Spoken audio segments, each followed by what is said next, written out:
안녕하세요. 오늘도 서현살롱을 찾아주셔서 감사합니다. 늦은 나이에 결혼을 한 30대 후반 여성이에요. 모든 건 다 때가 있다고 하잖아요. 배움도 그렇고 연애도 결혼도 그렇더라고요. 하지만 늦었다고 해서 못하는 건 아니더라고요. 저는 집안 사정 때문에 대학도 늦게 들어갔고 결혼도 남들보다 늦었지만 살아가는 데는 큰 어려움은 없었어요. 오히려 어려움이 있었다면 그건 때가 아니라 출신 때문이었죠. 아직도 세상에는 반상의 차이만큼이나 엄청난 출신에 대한 차별이 존재하니까요.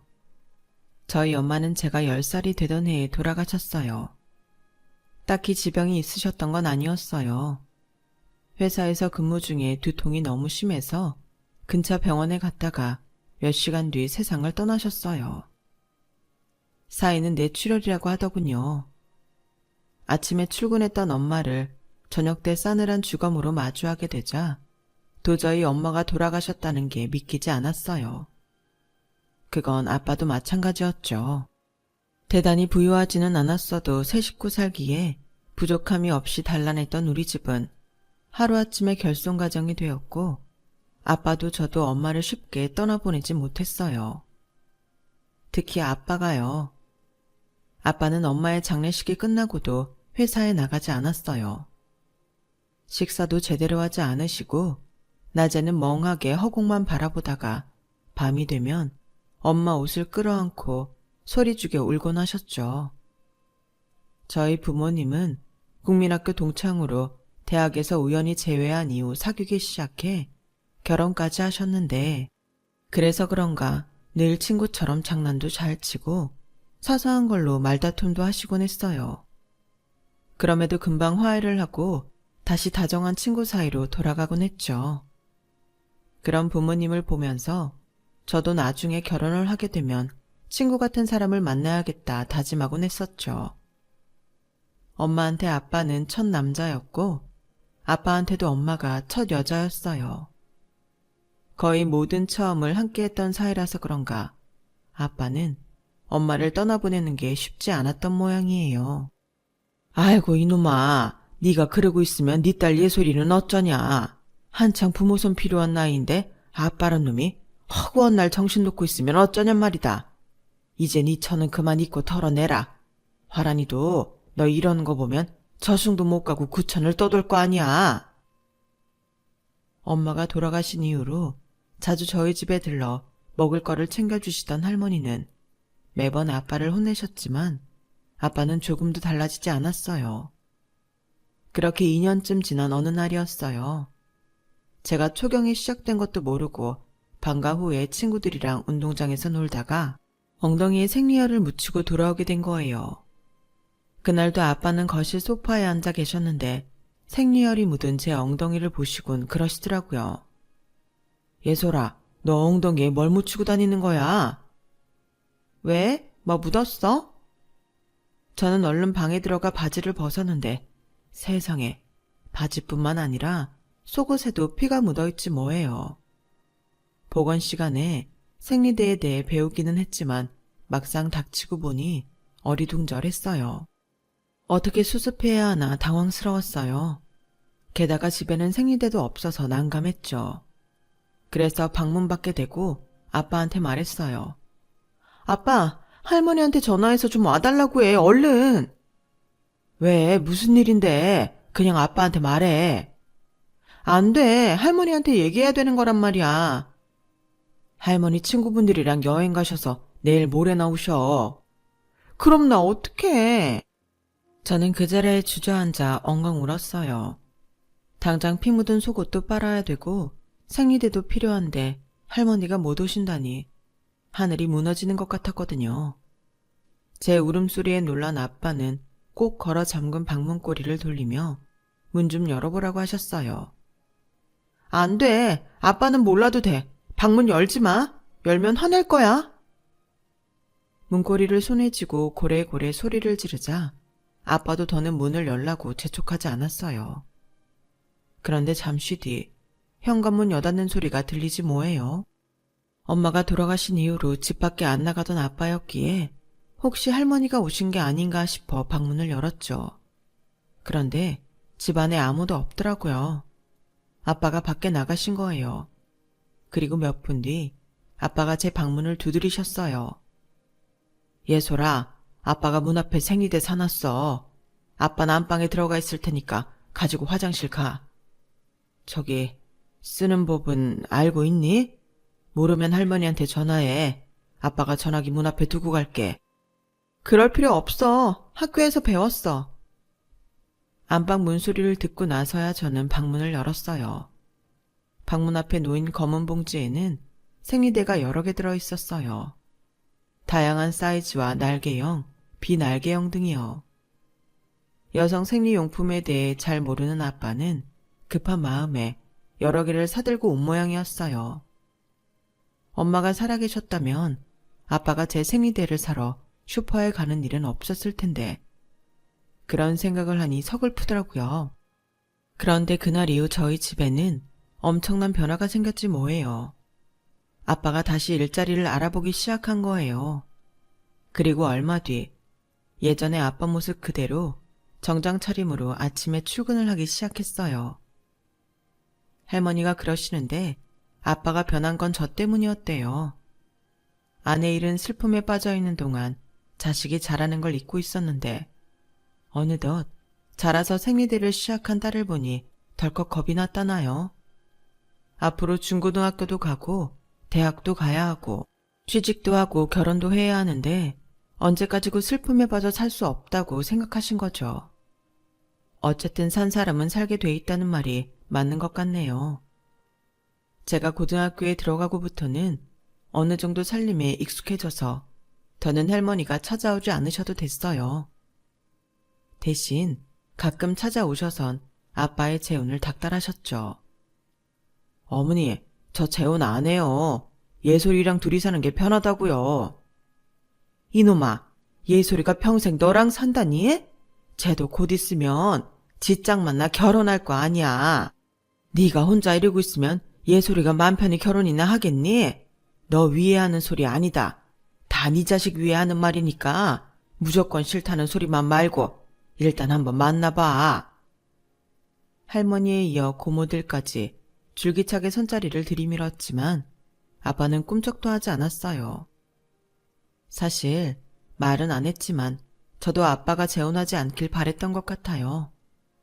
아빠마저 누군가에게 뺏긴다면 그땐 정말 버티기 힘들 것 같았거든요. 그래서 할머니랑 고모들이 저희 집에 오는 게 내심 불편했어요.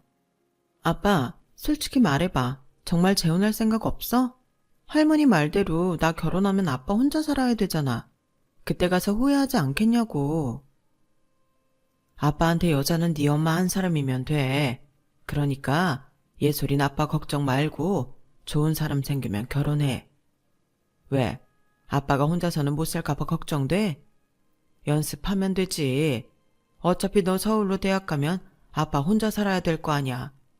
그렇게 몇 년 살다 보면 익숙해지겠지.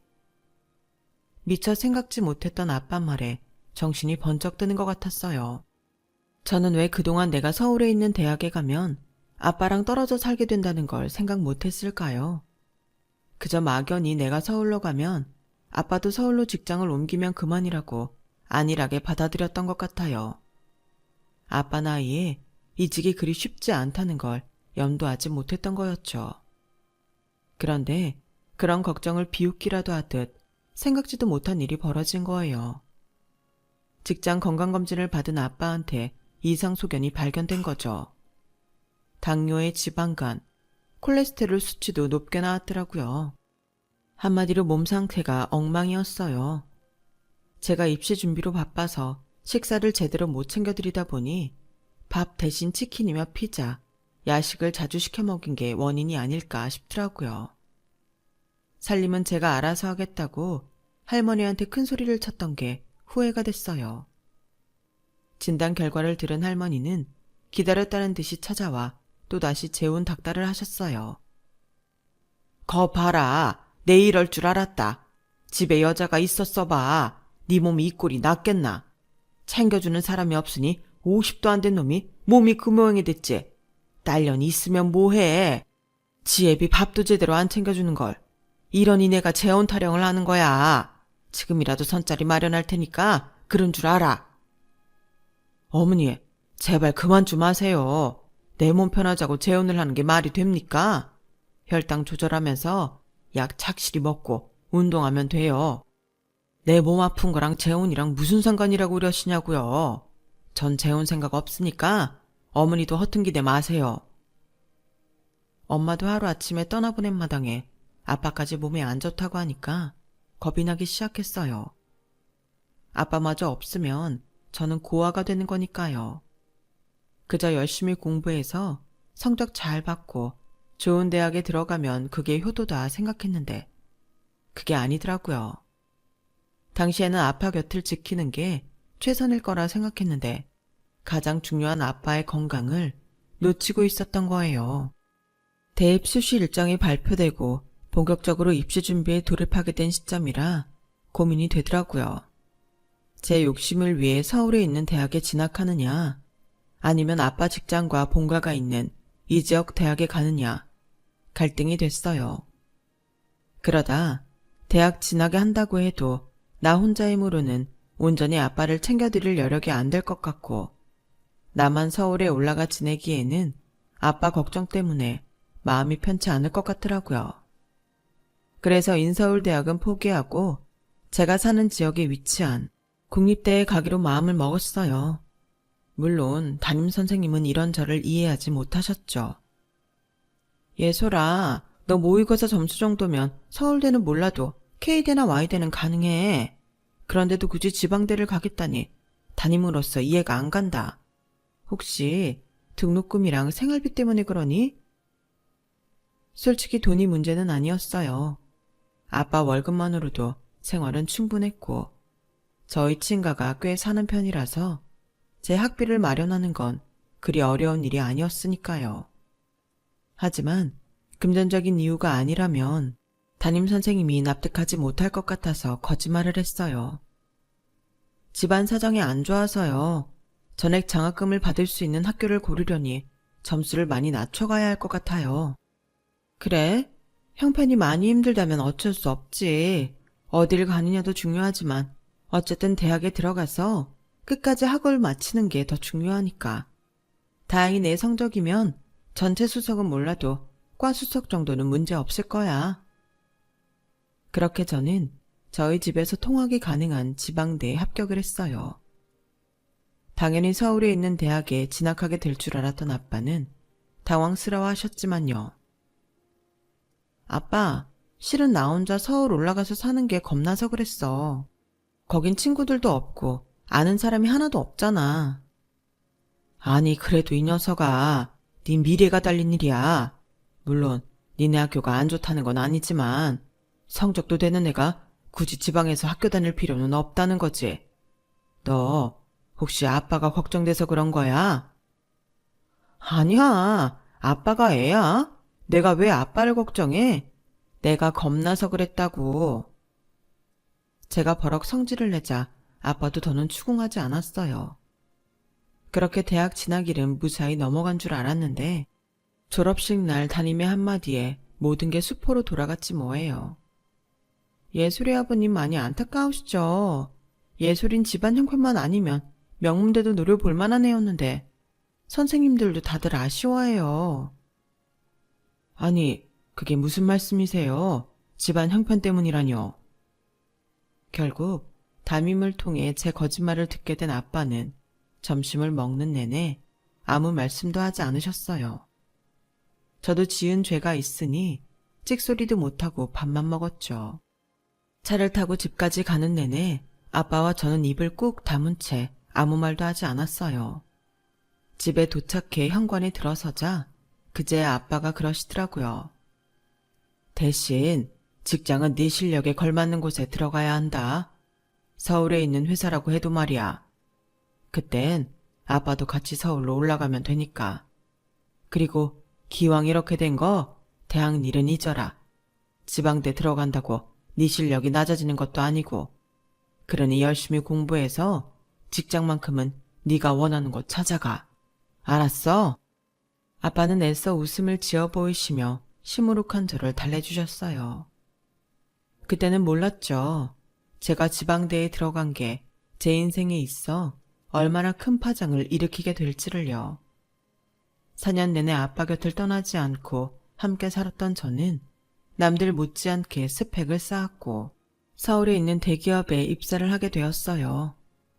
학부 생활 중에 모 대기업에서 주는 장학금을 받고 인턴 생활까지 했던 게 도움이 많이 되었죠. 제 직장이 정해지자 아빠도 회사 일을 정리하셨어요. 저 때문에 아빠가 일까지 그만두시게 된 게 못내 미안했는데 오히려 아빠는 홀가분한 표정으로 그러시더라고요. 그런 얼굴 할 거 없어. 딸 덕분에 아빠는 내 꿈을 이루게 됐으니까. 안 그래도 서울로 올라가면 뭘 해먹고 살아야 하나 고민하다가 틈틈이 바리스타 자격증을 따놨거든. 집 근처에 작은 카페를 차릴 생각이다. 내가 좋아하는 커피도 실컷 마시고 돈도 벌고 일석이조 아니겠니? 제 대학 졸업을 앞두고 미리 서울에 올라갈 살 집과 가게를 알아본 아빠는 어느 때보다 신이 나 있었어요. 덕분에 아빠한테 미안한 마음이 덜할 수 있었죠. 할머니는 기왕 가게를 여는 거 돈이 좀 들더라도 제대로 차리라며 돈을 보태주셨어요. 어차피 나중에 유산으로 물려줄 거 미리 주는 셈 치라고 하시면서요. 할머니의 원조 덕분에 2층짜리 집을 구입할 수 있었고 1층엔 카페를, 2층엔 아빠랑 제가 살 집을 꾸몄어요.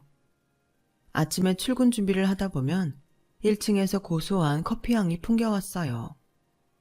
서울 집값이 워낙 비싼 탓에 도로변이 아닌 주택가 안쪽에 자리를 잡았는데 그것도 나름 나쁘지 않더라고요. 예전과 달리 골목 안에 위치한 가게나 카페를 찾는 사람들이 많아져서 오히려 좋은 선택이 되었죠. 처음엔 소음을 우려해 곱지 않은 시선을 보내는 사람들도 있었지만 시간이 지나자 어두운 골목에 환하게 불이 켜진 카페가 생기니 밤길이 무섭지 않아 좋다는 의견이 지배적이었어요. 낮에는 동네 사람들 사랑방 역할도 하고 주말에는 데이트를 즐기는 젊은 친구들이 찾아오곤 했죠. 저도 쉬는 날엔 종종 내려와 가게 일을 돕곤 했어요. 손님이 없을 땐 아빠가 내려주신 커피를 마시며 휴식을 취하기도 했고요. 솔직히 그땐 평생 이렇게 아빠랑 둘이 살아도 좋겠다는 생각이 들었어요. 하지만 사람 마음이 간사해서 연애를 시작하게 되니 그런 마음은 순식간에 사라지고 말더라고요. 24세 입사를 해서 미친 듯이 일에 빠져 살다 보니 어느덧 30이 훌쩍 넘기게 되었고 주말이 되면 지인들 결혼식과 돌잔치에 참석하느라 바쁜 나날이 지속됐어요. 다들 시집 장가를 가고 자식들을 낳고 가정을 꾸리며 사는 동안 연애와 담쌓고 살다 보니 주변에 결혼 안 한 건 저와 회사 동기 딸랑 둘뿐이었어요. 그나마 동기마저 얼마 뒤 결혼을 하게 되어서 미호는 저만 남게 되었죠. 그러자 코너에 몰린 기분이 들기 시작했어요. 어쩌면 그래서 남편한테 쉽게 마음을 열었는지도 모르겠네요. 회사 동기 결혼 피로연에서 만난 남편과 사귀게 되었거든요. 평소 같으면 남자에 별 관심이 없었을 저인데 그날은 이상하게도 분위기에 취해 그랬는지 뻔히 보이는 남자의 수작에 알면서도 넘어가 주었어요. 대기업에 다니다가 대학 동기와 작은 회사를 창업해 운영 중이라는 그 남자는 호가면 인상에 자신감 넘치는 남자였어요. 5년 이상 회사 생활을 한 사람들은 대개 자신감이 하락하기 마련인데 진환 씨는 신기하네요. 비결을 알려드릴까요? 제 자랑 같지만 지금까지 단 한 번도 실패를 한 적이 없어요. 그래서 그런가? 아니면 아직 세상 무서운 맛을 못 봐서 그런가 겁이 안 나네요. 그게 제 자신감의 비결인 것 같아요. 저와는 정반대의 사람이었어요. 저는 엄마가 돌아가신 이후부터 늘 어딘가 모르게 주눅이 들어 살았거든요. 학창시절에 공부도 잘했고 집안 형편도 부족함이 없었는데도 늘 허기진 사람처럼 허리를 펴지 못하고 구부정하게 걷는 기분이었어요. 거기다 지방대 출신이라는 이유로 회사에서 무시를 당하고부터는 더더욱 그렇게 돼버렸죠. 내가 비록 지방대 출신이긴 하지만 내신이랑 수능 성적은 니들보다 더 좋았거든. 명문대 학연에 밀려 주요 프로젝트에서 제외됐을 때는 목구멍까지 이 말이 차올랐던 게 한두 번이 아니었어요. 어린 마음에 내렸던 결정 하나가 내 발목을 잡게 될 줄 알았다면 상황이 어떻게 되든 서울에 있는 명문대에 원서라도 넣어보는 건데 하는 후회도 들었죠. 하지만 어쩌겠어요. 이미 선택할 수 있는 시간은 지나버렸는걸요. 이제는 내가 내린 결정에 책임을 질 시간이니까요. 반면에 남편은 학벌마저도 완벽했어요. 네? 가족들이 전부 서울대 출신이라고요? 어머님, 아버님도요? 네, 작은 아버지랑 외삼촌, 이모, 고모들까지 다요. 아, 그래서 내가 고3 때 얼마나 스트레스를 받았나 몰라요. 서울대 떨어지면 집에서 완전 바보 취급 받을 판이었으니까요. 저희 매형이 K대 출신인데 매번 가족 모임 때마다 저희 아버지가 얼마나 면박을 주시나 몰라요. 툭 하면 넌 아남골에나 가서 놀아라 이러신다니까요. 그럼 진한 씨는 필히 서울대 출신 여자랑 결혼해야겠네요. 에이, 그건 아니죠. 저희 부모님이 며느리한테까지 학벌을 강요하는 분들은 아니니까요. 아, 그런데 예솔 씨는 수능 성적도 꽤 좋았다던데 왜 지방대를 다녔어요? 그 외에 그 성적이면 Y대나 K대 정도도 가능했을 텐데. 대학 얘기를 하다 보니 부수적인 설명이 필요해서 저희 집 얘기를 꺼내게 되었어요. 그때까지만 해도 딱히 이 사람이랑 결혼을 해야겠다는 마음까지는 없었지만 그렇다고 말 못할 비밀도 아니었으니까요. 고3 시절 집에서 학벌 때문에 스트레스를 많이 받아서 그런가 남편은 가족들과는 달리 학벌에 연연하지 않는 사람이었어요. 일종의 가진 자의 여유라고 해도 틀리진 않을 것 같지만요.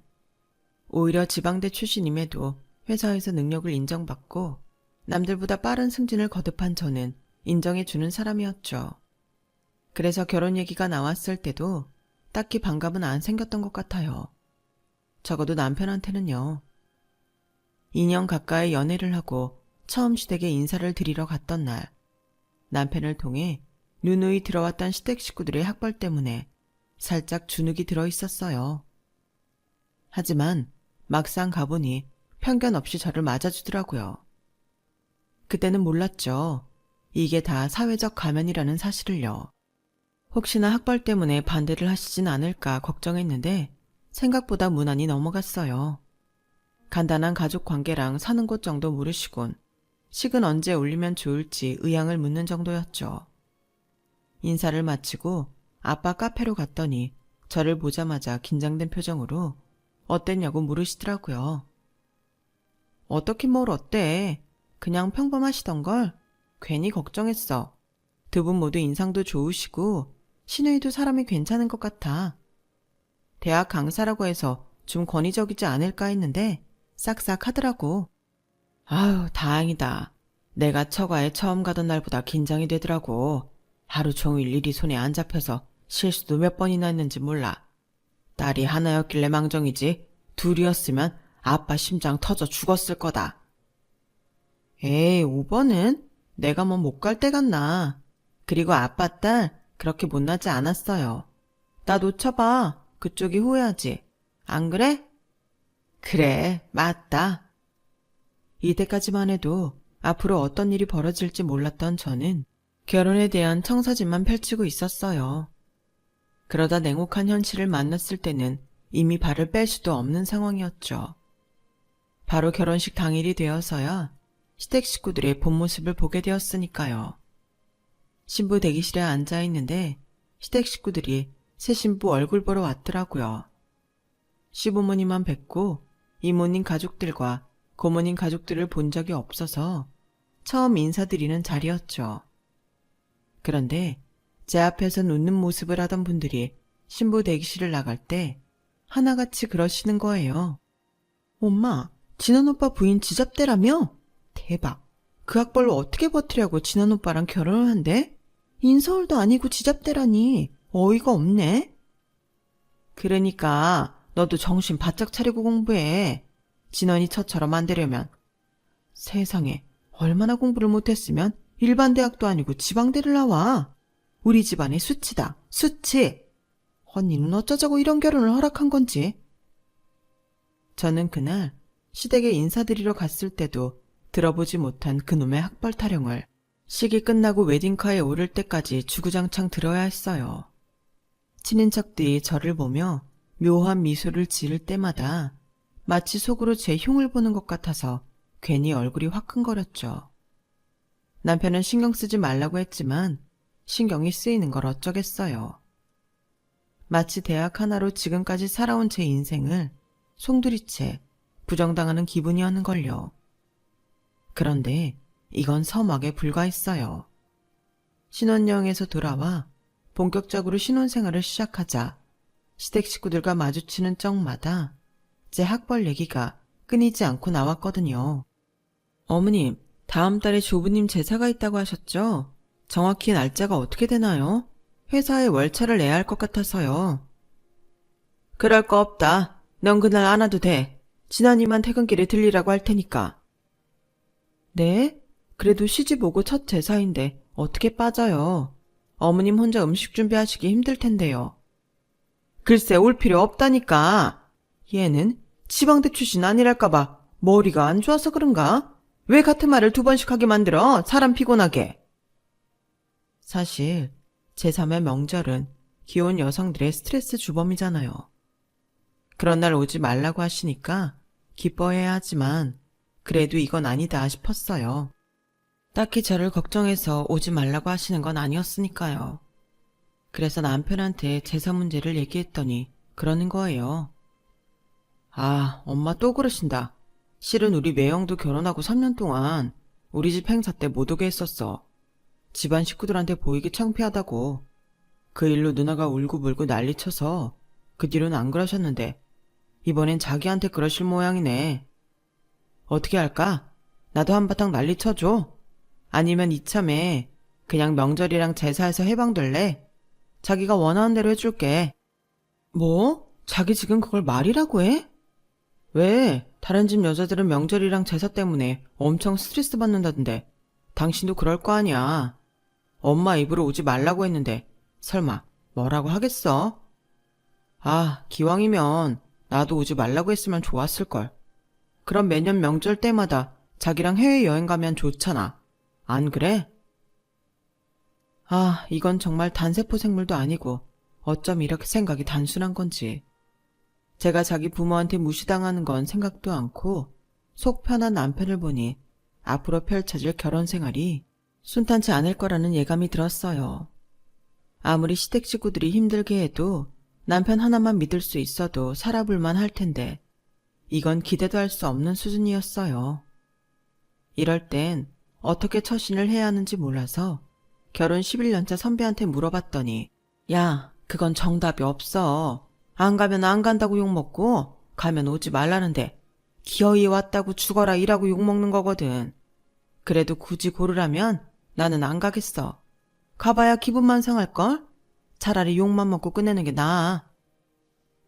남편한테 들은 얘기도 있어서 선배 말대로 안 가는 게 낫겠다 생각했어요. 저도 나 싫다는 사람들한테 바보같이 고개 숙이고 놀림당하고 싶지는 않으니까요. 이후로도 명절이나 집안 경조사에는 의례 저는 부르지 않았어요. 그런데 다른 행사 때와는 달리 시어머니가 직접 전화까지 해서 오라고 하는 날이 있었어요. 바로 시부모님 생신과 어버이날이었죠. 그날은 친척들 없이 시댁 식구들만 모이는 날이기도 했지만 무엇보다 저한테 선물과 용돈을 받을 수 있는 날이기 때문이었죠. 한마디로 남들 앞에 내보이기는 창피하지만 받을 건 받아야겠다는 놀부심보였어요. 웃긴 건 시누이도 마찬가지였어요. 자기 신랑도 학벌 때문에 집안에서 구박받았던 걸 봐왔으면서 시어머니보다 심하면 심했지 결코 덜하지는 않더라고요. 울게, 설마 지금 내 남편이랑 자기를 동급으로 보는 건 아니지? K대랑 지방대는 하늘 땅 차이야. 우리 그이는 수능 당일에 실수를 해서 서울대를 못 간 거지만 울기는 상황이 다르잖아.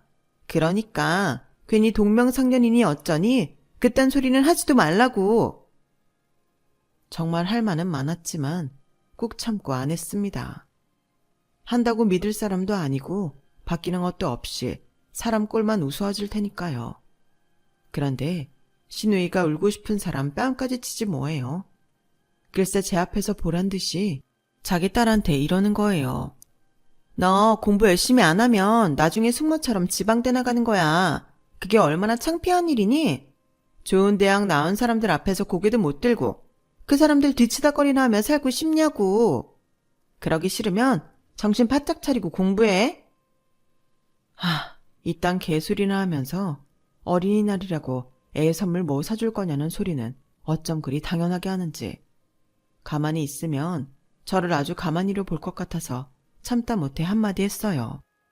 에이, 형님이 사회생활 경험이 없어서 모르나 본데요. 제 부하 직원들 중에 서울대 나오고 K대, Y대 나온 사람들 많아요. 그래도 다들 저한테 머리 숙이고 제 밑에서 일하는걸요. 사람 인생이 출신 대학 하나로 정해지진 않는다는 거 모르셨어요? 형님 강의 나가는 대학도 경기권에 있는 학교잖아요. 거기 학생들한테도 강의 중에 저한테 하듯이 지방대라고 무시하는 건 아니죠? 그랬다간 당장 강사 자리 잘리실 텐데요. 어머 올케, 지금 내가 강의 나가는 대학이 지방대라고 무시하는 거야? 아니요. 저는 그 대학을 무시하는 게 아니라 편협한 생각을 가지고 사는 형님을 무시하는 겁니다. 결국 그날의 말싸움으로 저랑 남편은 쫓겨나다시피 시댁을 나와야 했어요. 여보야, 그냥 좀 참지. 그깟 학벌이 뭐라고 누나랑 붙어서 싸워. 애도 보는 앞에서. 애가 보는 앞이니까 더 제대로 알려줘야지. 툭하면 지방대라고 무시하는데 그렇게 잘난 사람이 자기는 왜 지방대 강의를 나가? 그것도 정교수도 아니고 시간 강사를. 자기 누나 논리대로라면 대한민국에서 높고 좋은 직업은 다 서울대 출신들만 가져야 하는 거 아니냐고. 근데 실상은 아니잖아. 능력이 먼저지 대학이 먼저야? 웃겨 정말. 그날 싸움으로 신우이는 저를 볼 때마다 눈을 내리깔고는 투명인간 취급을 하기 시작했어요. 그런데 그랬던 사람이 얼마 뒤에 완전히 확 달라졌지 뭐예요. 나야, 그동안 잘 지냈어? 혹시 지금 나랑 통화할 시간 좀 돼? 뜬금없이 전화를 해서는 어찌나 살갑게 굴던지 처음엔 신우이가 전화를 잘못 건 게 아닐까 생각했다니까요.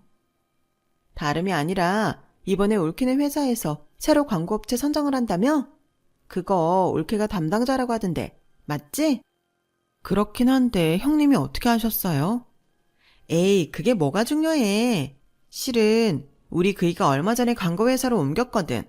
이직한 지 얼마 안 돼서 실적 올려야 된다고 얼마나 스트레스를 받나 몰라. 가족이 좋다는 게 뭐야. 이럴 때 서로 힘대고 그러면 좋지. 그래서 말인데 저는 거기까지 듣고 단칼에 잘랐어요. 형님, 지금 저한테 업무 관련 청탁을 하시려는 거예요. 그런 거라면 전화 끊겠습니다. 올케, 무자르듯 딱 자르지 말고 내 말 좀 들어봐. 가족끼리 매정하게 1억이야? 세상에, 가족이랍니다. 평소엔 투명인간 취급하면서 말이죠. 저랑 형님이 가족이긴 했어요. 글쎄요, 저는 한 번도 그런 대접을 받아보지 못해서 몰랐네요. 가족 행사 때도 저는 늘 열애였잖아요. 그런데 저도 가족이라고 할 수 있을까요? 그러니 다시는 이런 전화하지 말아주세요. 그럼 더 할 말 없으니까 전화 끊습니다. 저는 서둘러 전화를 끊었어요. 콧대 높게 굴던 신우이도 남편 일에는 자존심도 접는구나 생각했죠. 그런데 그날 저녁 퇴근해보니 글쎄 집에 신우이랑 시어머니가 와있지 뭐예요. 저보다 일찍 퇴근한 남편이 문을 열어줬던 모양이에요.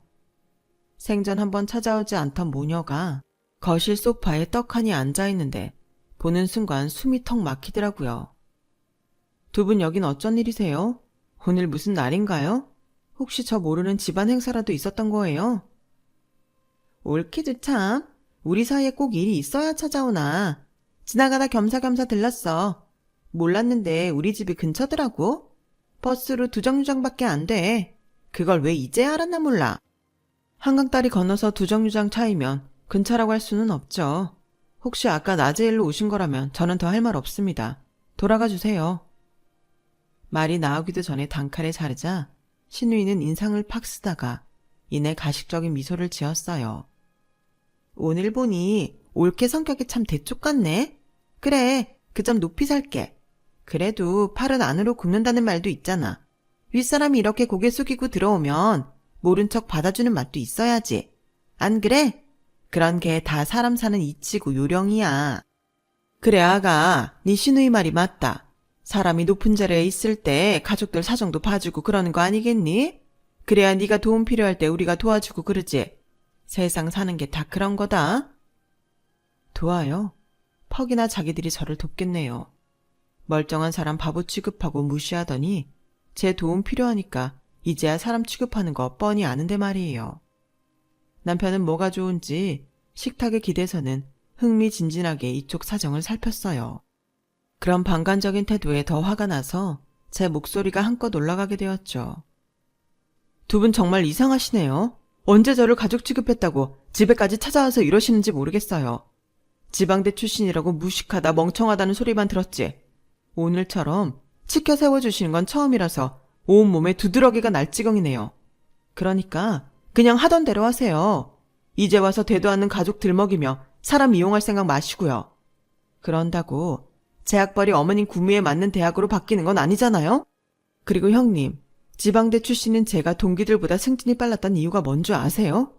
혈연, 지연, 학벌 같은 거에 연연하지 않고 능력 위주로 업무 처리를 했기 때문이에요. 제가 시집 와서 시댁 식구들한테 당해보니 알겠더라고요. 그놈의 학벌 차별이 사람 잡는 거였구나 하고 말이에요.